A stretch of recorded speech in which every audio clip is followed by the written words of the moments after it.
皆さん、こんにちは。好奇心 TV です。今日は食糧危機に続いて、薬不足の危機も起きそうということで、持病を持った方、幼いお子様をお持ちのご家庭にとっては、特に重要なことになると思いますので、情報をシェアいたします。もちろん、普段健康体である方にとっても、突然の発熱などに対応するために必要なことですから、最後までご覧ください。さて、薬不足というと、少し前に世間を騒がせたジェネリック医薬品会社の不正事件があって、その影響によって製造供給が間に合わなくなったということがありましたが、今回はそれとは別の原因で起き始めているということなのです。どうして薬不足が起きているのでしょうか。そこでまた登場するのが中国です。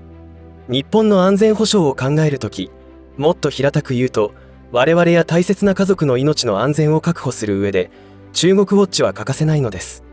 中国ウォッチの重要性はまた機会を改めるとして、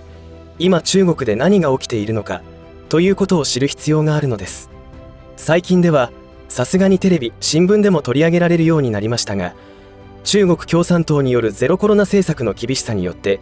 中国の経済はほぼ崩壊状態になっています。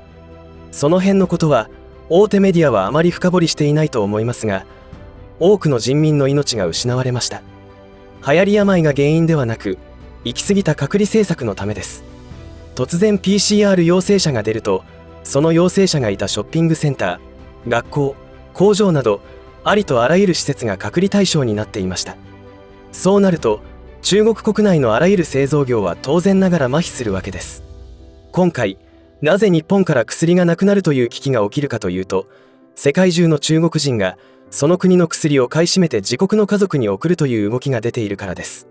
もしかしたら政府主導でやっているケースもあるかもしれません。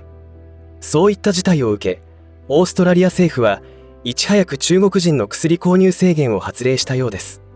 オーストラリアと中国は少し前に新型コロナウイルスをめぐって外交問題に発展し、オーストラリアに対して輸入制限をかけたりしたことが記憶に新しいところです。オーストラリアでは中国共産党による移民政策や移民戦略に気がつき、一気に対中国政策を転換した国です。オーストラリア政府は自国民が使用すべき薬、例えば風邪薬や抗生物質などが中国人によって買い占められては困るということで対策したということです。中国は薬の原料の輸出国なのに、なぜ薬不足になっているのかというと、ゼロコロナ政策によって生産が影響を受けているというわけです。そして特に薬が必要な理由は、先日の動画でも情報シェアしましたが、白紙革命、白紙運動が起き、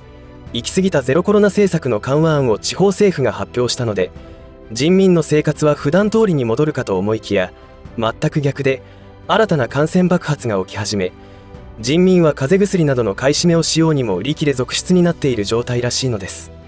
中国政府は国内には薬の在庫があるから心配ないと言ってはいますが、中国人の多くは自国の薬を全く信用していないのです。そこで散々反日を叫んでいるにもかかわらず、品質の高い日本の薬を買い占め始めているというわけです。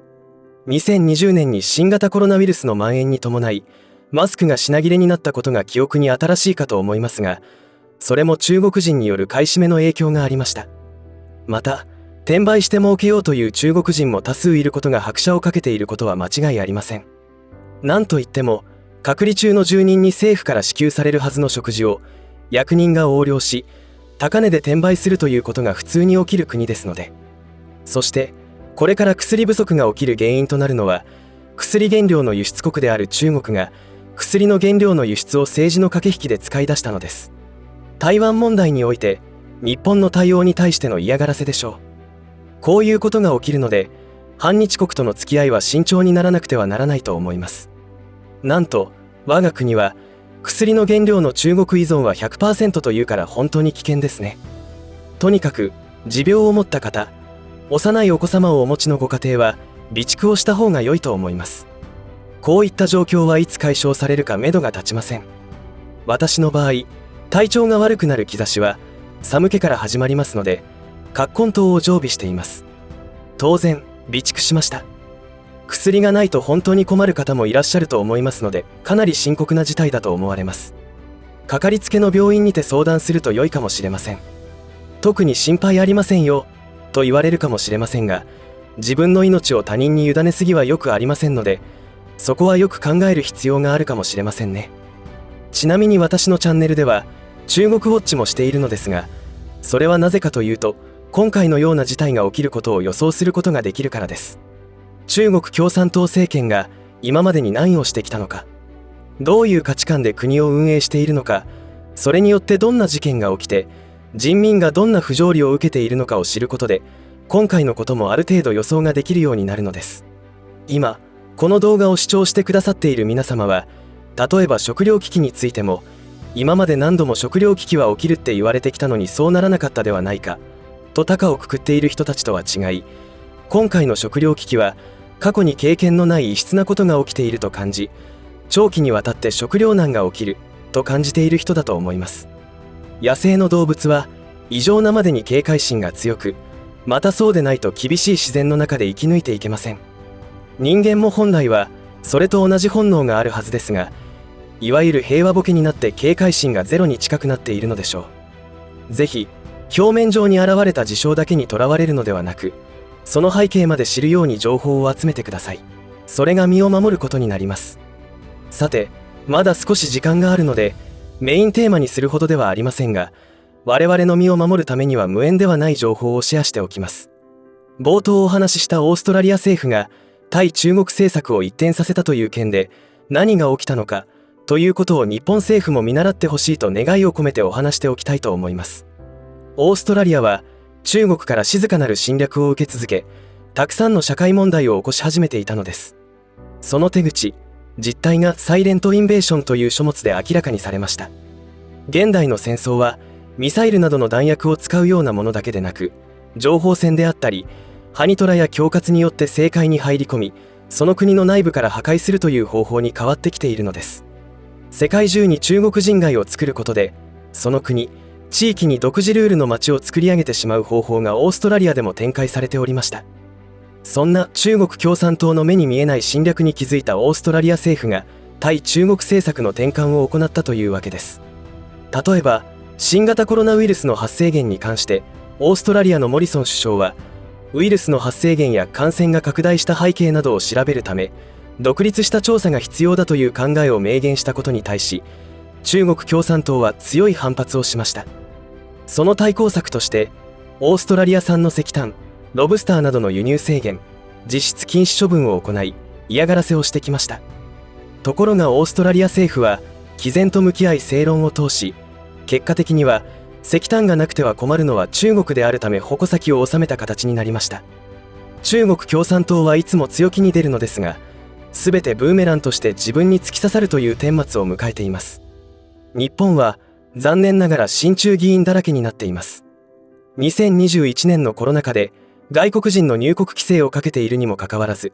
毎日2万人の中国人が入国していました。こうした事実に心ある入国管理局員は心を痛めていたことでしょう。これから本格化する可能性が高い食糧危機についても、実は中国が原因の一つでもあるわけですよね。そして2023年は新たに中国発祥の病気が発生することになるでしょう。これは私の勝手な予想ですが、歴史は繰り返されるので用心しなくてはいけないと考えています。多くの方がこのような情報に触れ、意識が変わっていくことを信じて動画を作成し続けようと思います。いかがだったでしょうか。小さなお子さんをお持ちの方、持病のある方は早めに薬の手配が必要ではないかという情報をシェアさせていただきました。これからどのくらいの期間不足するのか、それとももっと不足の波が押し寄せてくるのか分かりませんが、少なくとも中国が薬の原材料の供給を政治利用していることを考えると楽観視はできません。ご自身でもいろいろと情報を集めて判断してください。この動画が皆様の気づきのきっかけになれればと思います。以上で今回の話は終わりとしますが、皆さんの応援が次の動画作成の力になりますので、いいねボタン、チャンネル登録、通知設定をオンにしていただけると嬉しいです。そしてよろしかったらこの動画のシェアをしていただけると助かります。最後までご視聴ありがとうございました。好奇心 TV でした。